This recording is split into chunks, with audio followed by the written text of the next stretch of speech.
Resting on the bank of beautiful Lake Tekapo on the southern island of New Zealand sits the Church of the Good Shepherd.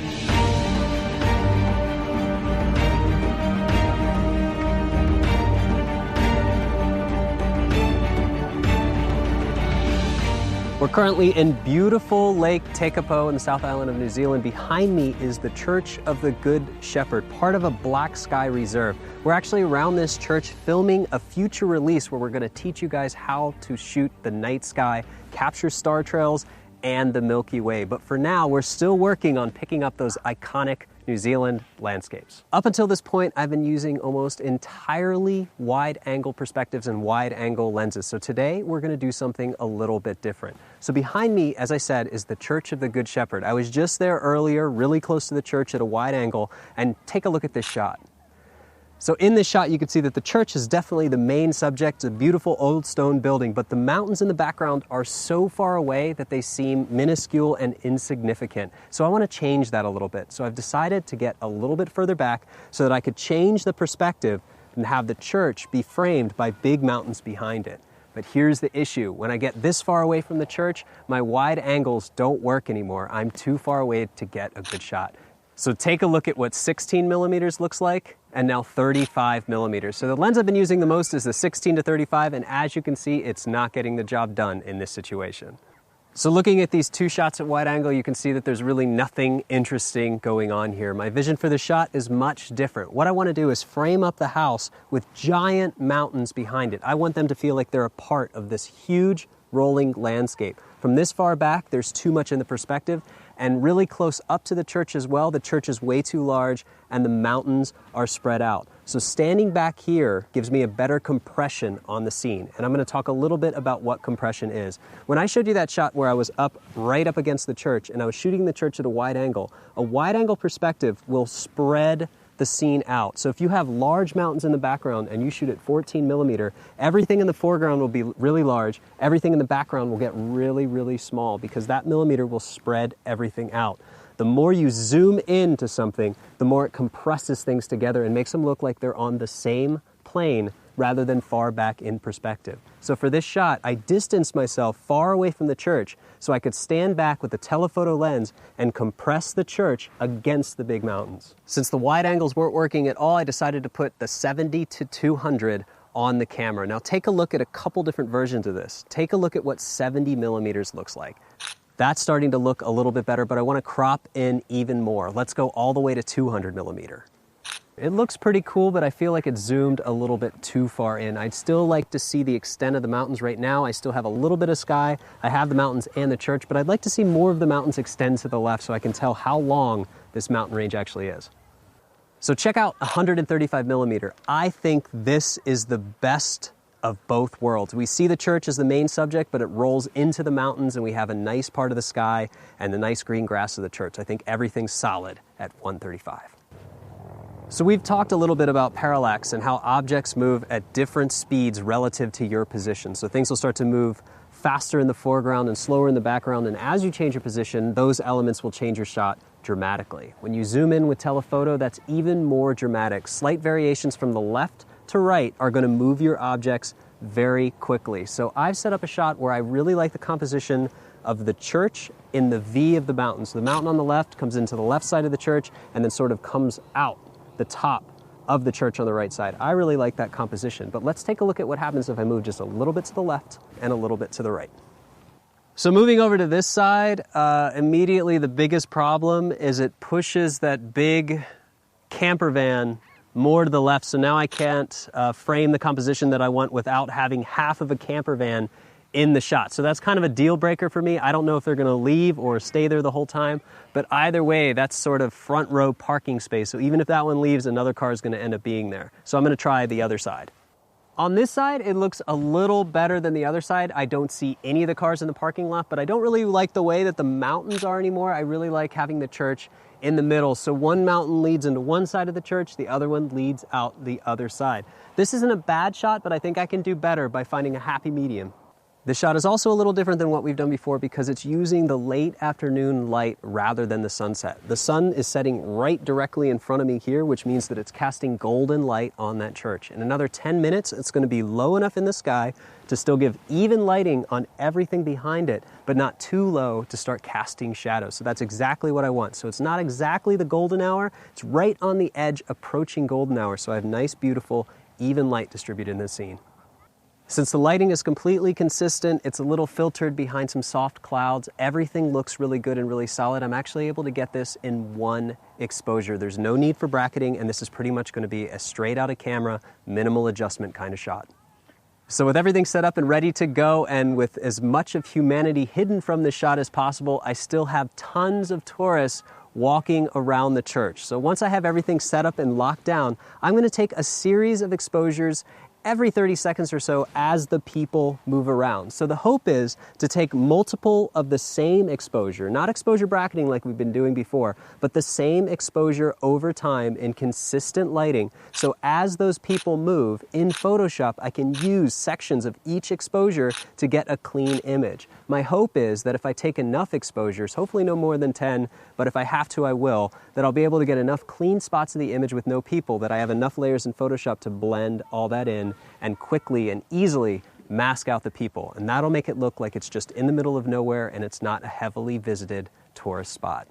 Keep in mind that I'm not trying to get a perfect shot with no people in it, because that's impossible. People visit this all day and all night. All I'm trying to do is get enough clean spots. So if there's a group of people on the right side of the image, I'll wait for that spot to be clear and they move to the left, I'll take another shot, and then I'll wait for the people to move from the left, take another shot so I have another clear shot. It's just so that I have enough of the same spots clear and without people so I can blend them together. It sounds a little bit complicated, but it's actually quite simple in post-processing. Once we have all the layers, I'm going to walk you through it step by step. While I traditionally work with very wide angles with my landscape photography, a telephoto shot comes in handy every once in a while. Now, I actually don't travel with the 70-200 f2.8 because it's extremely heavy. I have used the f4 version many times for wildlife because it's half the weight of this one. It works really well. I actually travel with a smaller Fujifilm telephoto lens because it's much smaller and much easier to pack and lightweight in the travel gear. So just to close it up here, as I was talking, the light changed dramatically. So remember I said that this was really a late afternoon, just into golden hour shot. Now I'm glad that I figured that out, because as I was shooting, when we got into the golden hour, I started to get really bad shadow crawl from these trees up on this ridge that you can't see. Once the shadows started entering my scene, it was done shooting. So if I would have gotten here for the normal golden hour, I would have already been too late because there would have been heavy shadows in the scene. I think I got 6 or 7 good shots with the people moving around.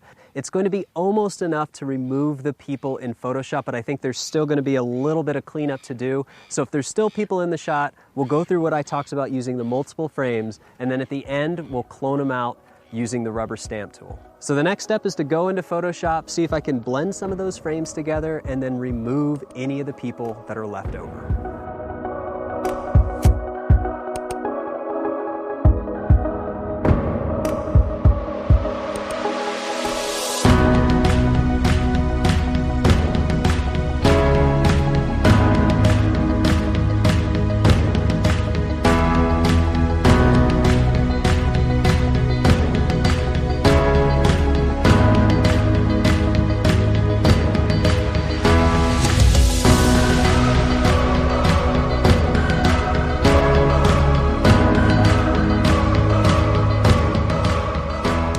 Welcome back to the studio. Lesson 10, New Zealand, Church of the Good Shepherd. And if you remember, if you watched the video portion, the live action portion of this, I was talking about wide angle versus telephoto. And then once I established the shot of the telephoto, I talked about how there were just tons of people, there was a camper van that influenced my composition, and there were just people moving around everywhere. Well, we've already learned how to remove Lee and Patrick and a bunch of other random people and just different things to get rid of signs of life.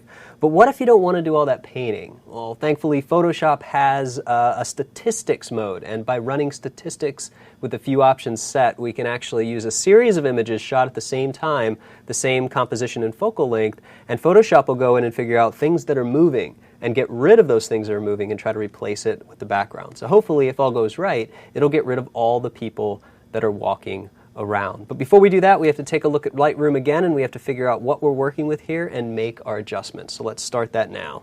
If you open up this lesson in Lightroom, you'll notice that there are 5 files. And if I just roll through these, they're all shot at the same settings. They're all shot at 150 millimeter, and you can see that people keep moving. They just keep moving. So if these people say, this guy's right here, right now, if I move to the next one, he's gone. This lady's taking a photo. If I move, she's gone. All of these people over here, they're gone. So there's going to be pieces of frames where the people are in the frame and when they're out. And Photoshop is going to do its job and try to remove everything. The only thing I can anticipate being a problem is check out this guy right here. She's just sitting right there. She's not moving at all. So we're probably going to have a weird result. But that would be 98% of everything that's going to be resolved. So before we do that, though, I just want to point a couple things out here in inside of Lightroom. And the first thing you might notice, if I go over to the Develop panel here, I have not set anything here, the exposure, contrast, nothing. Look how dull and flat this image is. In fact, look at the histogram. We're missing almost 20% of each side. Look at that. That's almost 30% of the highlights. So if I turn the contrast way up, almost all the way, now I'm starting to get the complete tonality of the histogram. That's just unacceptable. You're going to notice this when you're shooting extreme telephotos and landscapes. Sometimes things just aren't as vivid, even if you have the camera turned to vivid mode. When you get these RAWs in, they're going to be flat. And they're going to be flatter the more you telephoto in, and you're going to require a little bit more color correction and finesse. So before I get into this, I want to teach you guys something new. We can control how Lightroom processes our RAW files, and that's actually going to be all the way down on the bottom here. It's called camera calibration.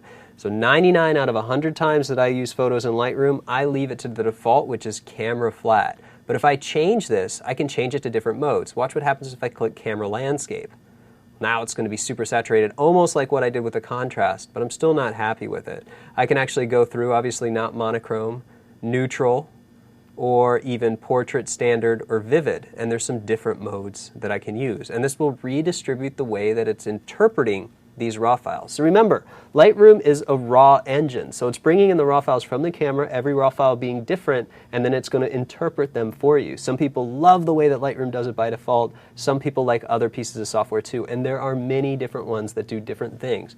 But here, this is a really quick way that we can change it. Just from camera flat to camera neutral, you can see that now we're getting the tonality back. So it added some of that saturation, added some of those values back in. So we're going to need to do less to get more out of this image.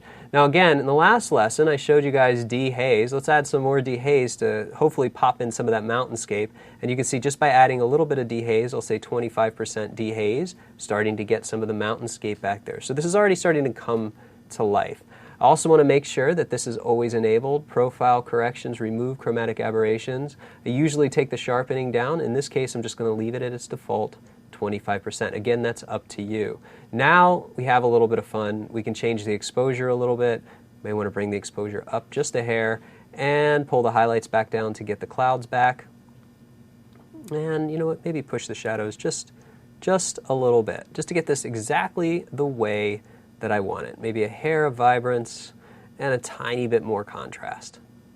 Now, I've done a bunch of stuff to this RAW file. I want every RAW file to be the same. So what I'm going to do with this selected, I'm going to select the rest of the files, and I'm going to right-click under Develop Settings. Instead of copy and paste, I'm going to say Sync Settings. That's going to take the one that's selected, apply everything to the other ones. So we've changed basic tone, we've changed the calibration, we've changed the process. Process version should always stay the same, lens corrections, and then we should be able to find under Effects, you can turn these off and just say dehaze.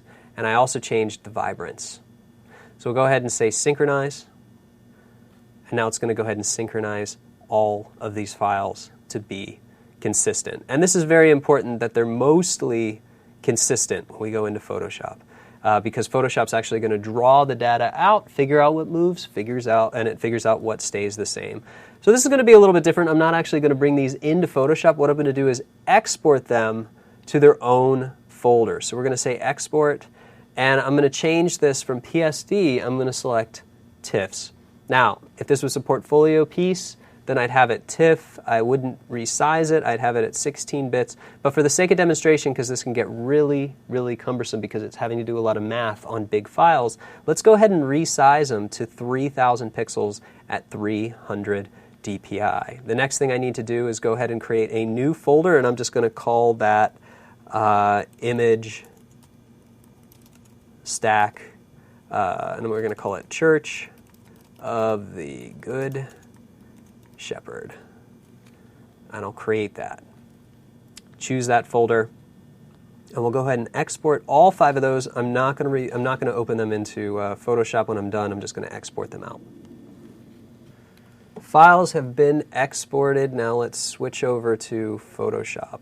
It's going to be a little bit different. I'm going to go up to File, and there's going to be a few things that we can do under Scripts. This is where we can load those files back into a stack, or we can run statistics.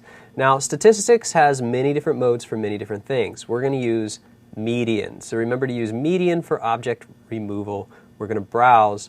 My recent folder here should be that one that I created. I'm going to select all of the images and say OK. I don't have to align them. I know that they were already in place. If there's some pixel shift, if you try to do this handheld, make sure to try to automatically align everything. But since I was using the rock solid tripod, everything should be OK. As soon as I click OK, it's going to run through the math process. All right, so that's the process, and you can see here that I don't have very many people. But as a reference, we need to go ahead and open one of these files. Let's go ahead and open up the last one, the 5th one. I'm going to open that up, and I'm going to bring that back in so we have it as a reference. So you can see what we had before and now after. So there's not a whole lot going on there. It got rid of all those people from all the different spots. But just like I predicted here, we have this person. This person decided to not move at all. So we're still going to have to do a little bit of cloning cleanup. And in this case, I can even get rid of that entire rock that she's sitting on. That's no problem at all. I can just go ahead and remove that entire thing here. I'm going to change the brush, make it a little bit harder here, make it a little bit smaller, and I'm going to go ahead and paint in part of the church. This is so far away that nobody's really going to notice if you repeat some of these tiles. Really no big deal at all. Again, down here on the bottom, just grab some grass somewhere here, and you just paint that out completely. Maybe some of this path if you want to be close to a perfectionist here. And let's just go over and let's see, because I know that we got rid of a lot of the stuff, but you can see here what happened. There were some people here, and it missed a little bit, which really isn't that big of a deal. We can always just grab a piece of the background here and fix it. And we'll just jump over to this other side here and just see if there was any other problems. Not too many problems at all. There's something right about here which is a little bit funny. So we'll just go ahead and clean that guy up a little bit. It was around on the tree there. No problem. There's another thing that happens all the time here. There's some garbage. Let's get rid of that. And I'll just get rid of some garbage. I'm not going to spend too much time getting rid of everything here. Other things you might want to get rid of, this sign here, this garbage can here, maybe some of the posts, different things. Let's take a look at this image again. Go ahead and load it here. Now look at the sky. I want to point out what it's done too. Since there was motion in the sky, it's actually created this weird sky. I have all these crazy pieces here. It's also averaged the fog out a little bit and removed pieces that were moving. I don't really like that. So what I'm going to do is use a portion of the original image. So I'm going to go ahead and create a mask and a very easy gradient. So I'm going to use the top portion of this image just about to here. So basically now I have the original image on top. Same thing, I don't know if you guys notice here, if I turn this mask off, pay attention to the foreground. Notice the lighting changes a little bit here. I may also want to use some of the original exposure down here. And again, that's just going to get rid of any problems where some grass blades moved or anything changed a little bit and where statistics has gone in and possibly removed things that shouldn't have been removed. But either way, that's pretty much everything. This created sort of a smart linked layer, so if I double click on this stack, it'll open it up in a new PSD where I can edit those 5 layers that I brought in. I don't want to do that. I want to flatten it out, and to do that, I'm actually going to right click and I'm going to pick rasterize layer. Rasterizing layer, we'll just get rid of that, bake it all into one layer, and we're pretty much good.